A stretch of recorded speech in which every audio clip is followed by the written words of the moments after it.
Well, it segues kind of to my next point. So when you look at videos of Black Rob and his legacy, I mean this with all due respect, it didn't look like he had a dollar to his name, and there's some talk that hip hop should have a union. What are your thoughts on that? Oh, definitely hip hop should have a union. It should have been established by some of the guys who really made it big. Like, yo, hold on, let me make sure that everyone under is going to be able to be good as well. It just hasn't been established yet, and that is what it is, man. Hip hop is a street culture that really magnified being a street culture early. So I guess the industry didn't really hone in on, all right, well, these guys are part of the industry ultimately, and we need to have the same kind of procedures that we have for the people that the industry treats as legends, the rock guys, the blues guys. But and hip hop is strong willed. So, I just can imagine people in the industry saying like, oh, okay, you guys are tough. Okay, you got it.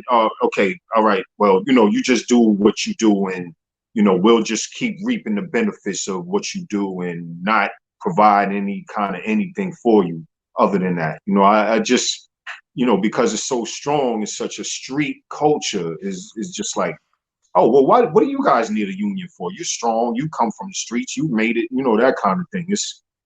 I don't know. It may have had an adverse, hip hop being so strong may have had an adverse effect on our industry presence. It's an interesting point. Now, I'm just a random guy. I'm just a fan. I don't know anything, but is it too much to ask before you sign a record deal, you have to invest 25% and you can't touch that for 10 years? Oh, that would be dope. Yeah, that would be, but that's for someone trying to look out for you.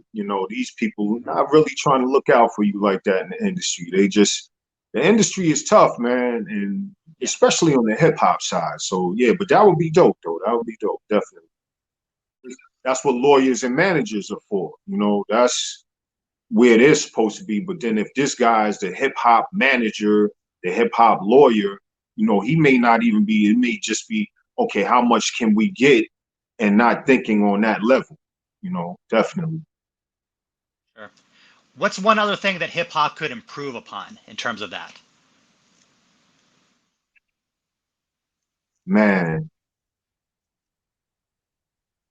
Yeah, I mean, it could be like, since we celebrate in August, like the first Park Jam, the first jam, and like a lot of those guys didn't really, because it didn't start in the industry. That's the thing.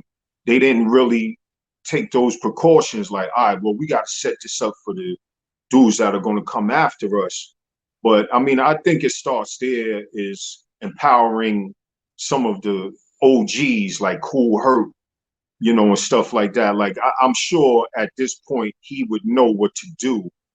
I think it just needs to be a fun that one of the OGs knows, like Red Alert, so somebody like that, that they would know they've gotten along in life enough where they didn't need a bunch of money, and they would know now moving forward, this is how we need to do this.